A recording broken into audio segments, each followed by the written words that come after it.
Obadjah, pasal 1 ayat 1 sampai 16, nubuat tentang Edom. Penglihatan Obadjah, beginilah firman Tuhan Allah tentang Edom. Suatu kabar telah kami dengar dari Tuhan.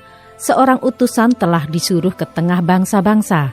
Bangunlah, marilah kita bangkit memeranginya.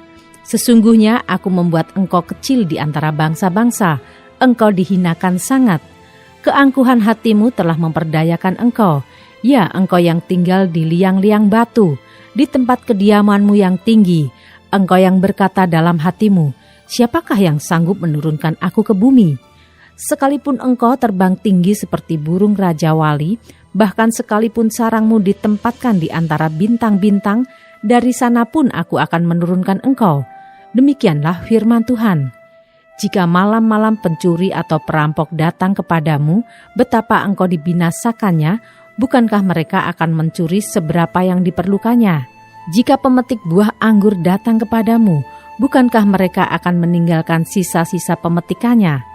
Betapa kaum Esau digeledah, betapa harta bendanya yang tersembunyi dicari-cari. Sampai ke tapal batas engkau diusir oleh semua teman sekutumu. Engkau diperdayakan, dikalahkan oleh sahabat-sahabatmu.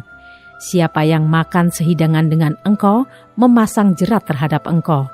Tidak ada pengertian padanya. Bukankah pada waktu itu, demikianlah firman Tuhan, aku akan melenyapkan orang-orang bijaksana dari Edom, dan pengertian dari pegunungan Esau.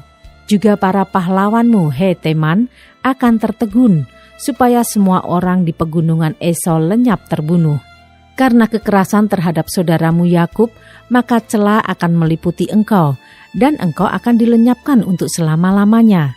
Pada waktu engkau berdiri di kejauhan, sedang orang-orang luar mengangkut kekayaan Yerusalem, dan orang-orang asing memasuki pintu gerbangnya dan membuang undi atasnya, engkau pun seperti salah seorang dari mereka itu.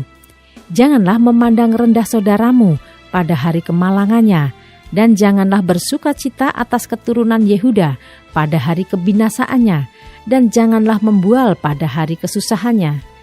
Janganlah masuk ke pintu gerbang umatku pada hari sialnya, bahkan janganlah memandang ringan malapetaka yang menimpanya pada hari sialnya, dan janganlah merenggut kekayaannya pada hari sialnya.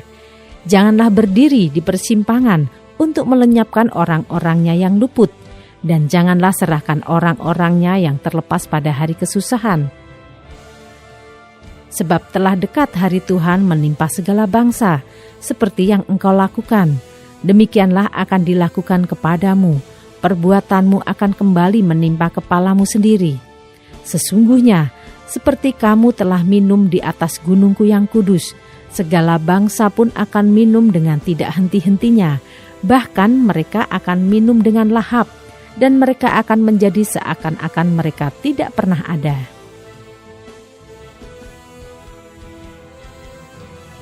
Ayat 17-21, keluputan hanya di Sion.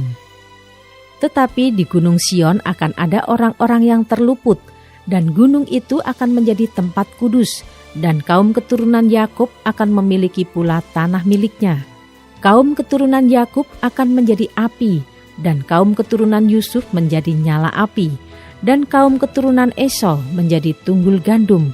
Mereka akan membakar dan memakan habis sekaliannya, dan dari kaum keturunan Esau tidak ada seorang pun yang terlepas, sebab Tuhanlah yang berfirman demikian. Maka orang-orang tanah Negeb akan memiliki pegunungan Esau, dan orang-orang daerah bukit akan memiliki tanah orang Filistin. Mereka akan memiliki daerah Efraim dan daerah Samaria, dan suku Benyamin akan memiliki daerah Gilead.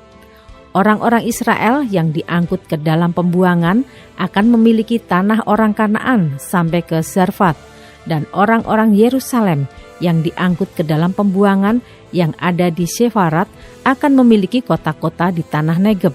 Penyelamat-penyelamat akan naik ke atas gunung Sion untuk menghukumkan pegunungan Esau, maka Tuhanlah yang akan empunya kerajaan itu.